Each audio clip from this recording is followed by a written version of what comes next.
My dear students, how are you? Are you getting yourself very fine, very healthy? Good. आप अपने को स्वस्थ पाइएगा, बिल्कुल फिट एंड फाइन पाइएगा, तभी ना आपको सीखिएगा।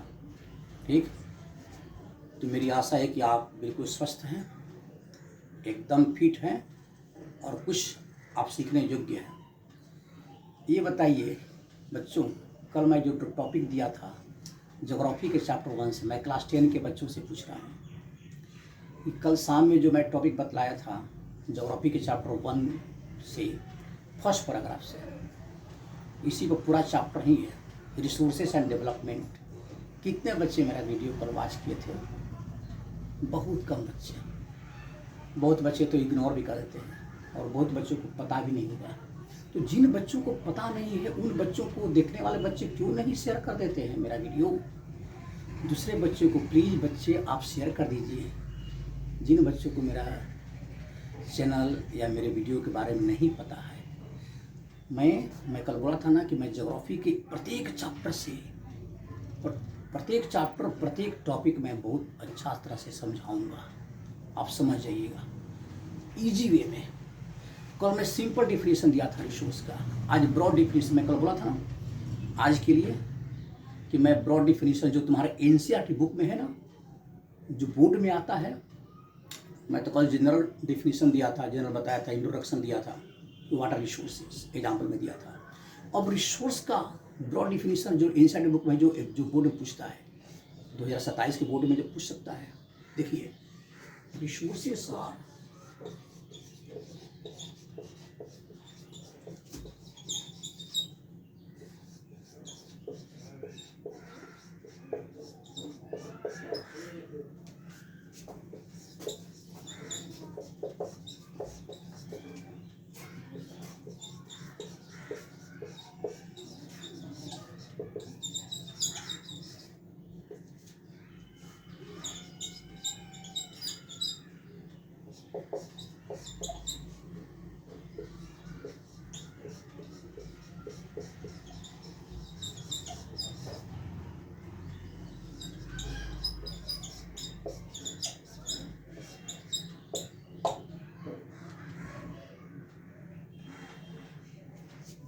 देखिए बच्चे, my dear children, resources are economically feasible. Economically feasible मतलब क्या हुआ? जो आर्थिक रूप से हम संभव है किसी चीज़ का रिसोर्स के रूप में चेंज करने का, कन्वर्ट करने का। किसी चीज़ को हम इतना डेवलप कर दें, इतना हम सक्षम है कि वह जो है कोई भी चीज़ हम रिसोर्स के रूप में मैंने उसका यूज कर सकें बहुत इजी वे में, वही तो हो गया रिसोर्स। आर्थिक रूप से हम कैपेबल हैं कि किसी चीज़ को रिसोर्स के रूप में हम डेवलप कर सकते हैं। एग्जाम्पल मैं दे रहा हूँ, इकोनॉमिकली फिजिबल। देखिए ये क्वेश्चन आता है कि resources are economically feasible, how can explain? I would like to explain here. Suppose a farmer has 1 bigha land. किसी फार्मर के पास एक बीघा जमीन है। If that farmers invest 10,000 rupees for production of any crop, यदि वह किसी क्रॉप को उत्पादन में 10,000 रुपया इन्वेस्ट करता है, पूंजी लगाता है, बीज लाने में, सीड के लिए, फर्टिलाइजर के लिए, वाटरिंग इरिगेट करने के लिए, लेबर कॉस्ट के लिए, एग्रीकल्चर इनपुट्स में कितना पैसा लगाया? 10,000 रुपीज़ इन्वेस्ट किया। जब क्रॉप का उत्पादन करा है, जब फसल काटता है, मार्केट में बेचता है, उसी 1 बीघा जमीन से जो फसल का उत्पादन हुआ, इट सेल्स फॉर 20,000 रुपीज़, वो अर्न किया 20,000 रुपया। लेकिन एक्चुअल फायदा कितना हुआ? क्योंकि 10,000 रुपया वो लगाया था और 10,000 रुपया उसको प्रॉफिट हुआ। तो इकोनॉमिकली फिजिबल हो गया, मतलब कि वो आर्थिक रूप से वो सक्षम था कि वो 10 रुपया लगाया।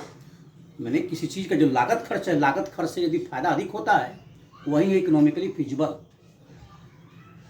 ठीक है, किसी चीज़ को रिसोर्स में डेवलप करने के लिए जितना हम खर्च करते हैं, जितने पैसे लगाते हैं, लेबर कॉस्ट हो, जो भी हो, यदि वह फायदा में रहता है हम, ठीक है, तो वह यदि प्रॉफिट हमें मिलता है तो वही हो गया इकोनॉमिकली फिजिबल। अब यहाँ पर है टेक्नोलॉजिकली एक्सेसिबल, इसका मतलब क्या हुआ? बहुत से वैसी चीज़ें हैं जो टेक्नोलॉजी के अभाव में डेवलपमेंट नहीं हो रहा है। ठीक है, जैसे किसी एरिया में कोई मिनरल पड़ा हुआ है, डिस्कवरी हुआ है कि अभी अच्छे तरह तो कोयला से भरा हुआ है, यहाँ पर आयरन है, लेकिन टेक्नोलॉजी वैसा डेवलप नहीं है कि नीचे गड़ा हुआ कोयला या आयरन डेवलप हो सके, उसका प्रोडक्शन हो सके। लेकिन कुछ दिनों के बाद टेक्नोलॉजी इतनी भारी भारी मशीनें चली आती है कि मैंने और टेक्नोलॉजी इतना डेवलप हो जाता है कि नीचे गड़ा हुआ कोयला या आयरन का प्रोडक्शन स्टार्ट हो गया। तो जब टेक्नोलॉजी डेवलप हो गया, after development of appropriate and sufficient technology the resources are developed. और उसे कहते हैं जो नीचे कोयला है, जब तक कोयला का प्रोडक्शन नहीं हो रहा है, उसका हम डेवलपमेंट नहीं कर रहे हैं, यूटिलाइज नहीं कर रहे हैं, तो वह कोयला क्या है? रिसोर्स नहीं है। लेकिन वो टेक्नोलॉजी क्या कर दिया? Technology made it possible to produce that coal, iron, and we are developing, we are, ठीक है, we are making income after selling that coal और आयरन। वही क्या रिसोर्स हो गया, कोयला आयरन क्या हो गया? रिसोर्स हो गया। टेक्नोलॉजी इसको मैंने संभव बना दिया, वही है टेक्नोलॉजिकली एक्सेसिबल, राइट। अब है कल्चरली एक्सेप्टेबल, हमारा कल्चर भी एक्सेप्ट करता है जिस चीज़ को, वो रिसोर्स हुआ। जैसे खाद्य पदार्थ है, किसी शादी समारोह में आप गए, कहीं कहीं अभी भी ऐसा है कि मतलब शादी समारोह में जो फंक्शन जो होता है, खाद्य पदार्थ जो चीज़ बनती है ना, उसमें लहसुन प्याज तक नहीं डाला जाता है, एकदम शुद्ध भोजन, शुद्ध शाकाहारी भोजन रखता है। वहीं कल्चर, वहाँ का कल्चर एक्सेप्ट करता है। लेकिन यदि वहाँ के लोग जो है, यदि वहाँ के शादी फंक्शन में यदि नॉन वेज हो गया, प्याज लहसुन पड़ गया, ठीक है, अब यदि मांसाहारी खाना हो गया, तो वहाँ कल्चर एक्सेप्ट नहीं करता है। तो यदि किया, जहाँ के लोग, जहाँ जिस तरह का कल्चर है वैसा होना चाहिए। तो जब किसी चीज़ को जब कल्चर एक्सेप्ट करता है, वो रिसोर्स हुआ, खाद्य पदार्थ रिसोर्स होगा। लेकिन वहाँ का कल्चर नॉन वेज एक्सेप्ट नहीं करता, तो वह रिसोर्स नहीं हुआ। तो the things which are acceptable by culture, by people of that, ठीक है, community, that is called resources. तो यह ब्रॉड डिफिनेशन हुआ रिसोर्स का। Resources are economically feasible, technologically accessible and culturally acceptable. Tomorrow I will teach you related resources. हम किसी source को resource में कैसे बदल सकते हैं? दो टर्म है, दो चीज़ है, सोर्स और resource. How can we convert source into resource? Tomorrow I teach you. Thank you very much बच्चे।